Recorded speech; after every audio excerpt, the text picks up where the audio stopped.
This is Have to Know History. History you just have to know.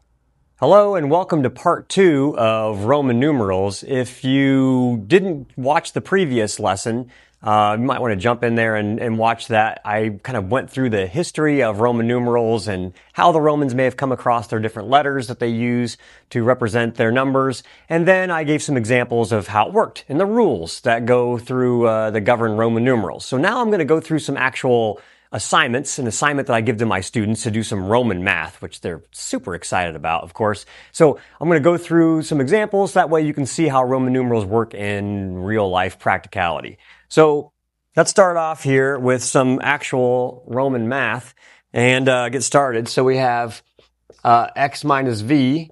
So, and they have, of course, the Romans had their own actual names for their letters, but we're just going to say x minus v. So it makes sense to you. X is 10, right? And V is 5. And you just got to memorize these. That's the best thing you can do. And 10 minus 5 is, of course, 5, which is V. So far, so good, right? Now we have C minus IX. C is centum, 100. And IX having the I, which is a smaller, which is only 1. And it's smaller. It's in front of the X, which is 10. You subtract. So you have 1 minus 10, which is 9. So it's 100 minus 9, and that would be 91. Well, how do you write 91 in Roman numerals? Think about how you say it. Remember, we still think in Roman numerals, basically. So 91, well, we don't have a Roman numeral for 90, but we do have a Roman numeral for 100. That's C. And if you put a 10 in front of it, that takes 10 away from 100 to make 90, and then you have 1. All right, so far, so good. We doing all right? And then we have 1 plus 2 plus 3. And remember, sometimes these can be bracketed. If you want to do it that way, that's something you can do. And of course, that's 6. And so VI. Since the I is smaller than the 5, you'd add them together. And so that's VI. 5 and 1 would be 6. Okay. And then we have 12, right? Minus 5, which of course be 7. And so we have our V for 5, and then we can repeat the 2 after it, the 2 I's, so we'd have 7. Interestingly enough, I wrote this and put this together at least a decade ago, and I give it to my students every year. 6, 7. How about that? And the very next question I have on this sheet, and again, I put this together over a decade ago, is how do you do that as a Roman numeral? Boy, how trendy I was even way back then. 67. How do you do that? Well, there is no Roman numeral for 60, but there is a Roman numeral for 50, and that is L. L is 50, but we need 60. So we have to have an X after it. That gives us 60, and then V, II, to get to 7. Okay, so far so good. We got that. How about, let's do 222. Now we could say 222, like if this was your address, you live at 222 State Street or something like that. Well, it's not really 222, it's 222. So always think about how you'd say that in your mind. Well, 200 would be 2 C's, CC. 20 would be XX, 2 X's, and then II for the 2. Okay? How do you write 444? This is a problem because we don't have a Roman numeral for 400, and you cannot have 4 C's in a row. You're not allowed to repeat a letter more than 3 times. That's a rule. We talked about that last time. So you can't have 4 C's. So we can have D. D is a Roman numeral for 500. Put a C in front of it to take 100 away. So now we have 400. XL takes 10 away from 50. So we have 40. And then we have IV for 4. So 444. So again, it's not 444, it's 444. Think about how you say it. All right? So far, so good. How about this one? Now we know the Roman numeral for 1,000 is M. So how nice it would be if we could just do this. Take 1 away from 1,000, done. It doesn't work that way. In Roman numerals, you can't do that. The rule is you cannot subtract something that is from a place value that is not a neighboring place value. So for example, you can take IX, and to take 1 away from 10, you can do that, but you can't take 1 away from 100 or 1 away from 1,000 because 1 is a ones column item.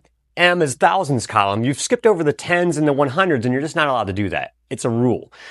So how do you do 999? Well, we know an M is going to have to be involved somewhere because the closest Roman numeral we have to that would be M for 1,000. So we have to think about how we say it. We say 999. Okay, so we got to do 900. That's 100 less than 1,000. All right, so we can do CM, take 100 away from 1,000. And then we have 90, which would be 10 away from 100, XC, and then 9, IX. Do you see why we don't use this system anymore? I mean, so there's a good reason for that. All right, how about this one? Really original number here. How do we do that? Well, the Romans had a plan for this because sometimes you're just going to have big numbers and you got to figure out how to do that. So what they figured out is if you draw a line over top of a letter that multiplies it by 1,000. Well, we need 12,000. You could do this, maybe 12 and put a line over top of everything, but generally you wouldn't want to do that. And the reason why is because we already have a symbol for 1,000. We don't need to have an I with a 1,000 over top of it. We can just do an M. That gives us our 12,000. X is 10. With a line over it makes it 10,000. Now we have 2 M's. Now we need 300. And now we need 40. 10 away from 50. And we need 5. We still good? Are you okay? All right. We're making this? Okay. So far, so good. The current year, you can figure that out. Now, here's the thing. It is currently 2025, in case you weren't sure what year it was, all right? Or in case you're watching this in the future. How do you deal with this? Because we say 2025, so should we do... No, because it's not 2025. It's 2025. Okay, 2000, we got that. We know that. That's 2 M's. Okay, we're okay with that. What do we do with the 0? Nothing. Think about how you say it. You don't say 2025. You say 2025. So we write exactly what we would say. 2025. That's it. Good. So far, so good. Okay, so let's take some Roman numerals and we'll translate them into our modern Hindu Arabic numbers. Let's try that. So XL. Okay, we already figured out that X is 10 and L is 50. The 10 is smaller than the 50, so you have to subtract. And so that gets us 40. Okay? How about DCCIX? All right, so you have D is 500. You got 2 C's after it, makes it 700. IX is 9, because you got 1 less than 10. But it's not 79, because this is 700. We have to add the 0. Because, again, the Romans didn't have a 0. We have to add that. And it's a 0 in the tens place. So we have to add that. Okay. How about CCXLVIII? CC, even though there's a whole bunch of letters here, it starts with CC. CC is 200. So we know it's going to be a 3-digit number starting with a 2. Okay? X is 10. But then we have an L after it, so you have to take the 10 away from the 50 to make 40. And then you have V, which is 5, but you've got 3 more ones after it, so 248. Okay? And now, how about MCMLXXXIV, which is, you might actually see this somewhere. You might see it as a copyright date in a movie or on a book or whatever. So we have to think about this. Again, a bunch of letters, but it starts with an M, just 1 M. So you know, no matter what comes after this 1 M, since there's a C after it, we know we only have 1 M. It's a 4-digit number starting with a 1. It's 1,000 something. Then we have a C, which is 100, but we got an M after it. That means the 100 subtracts from that M, the 1,000 makes 900. L is 50, 3 X's after it makes it 80. IV is 4, 1984. You should read that book by George Orwell, especially now with some of the stuff that's going on in our world today, in our country, you know, with the surveillance and the AI and all the things going on. Perhaps we should read that book one more time. All right. How about this one? That's a D. Sorry, my handwriting's a little rough. LXXVI. All right, so MDCCLX. Okay, so you got M, 1,000. D is 500, but you got 2 C's after it, so that's 700. L is 50, XX 70, VI, America. Right? There you go. 1776, Declaration of Independence. Fantastic. And then we have, let's do another couple, one or two more. MCD, McDonald's, not quite. How about that? M is 1,000. C is 100, but you got a D after it, so it makes it 400. X is 10, but you got a C after it, so subtract it, it becomes 90. 1492, Columbus sails the ocean blue. How about that?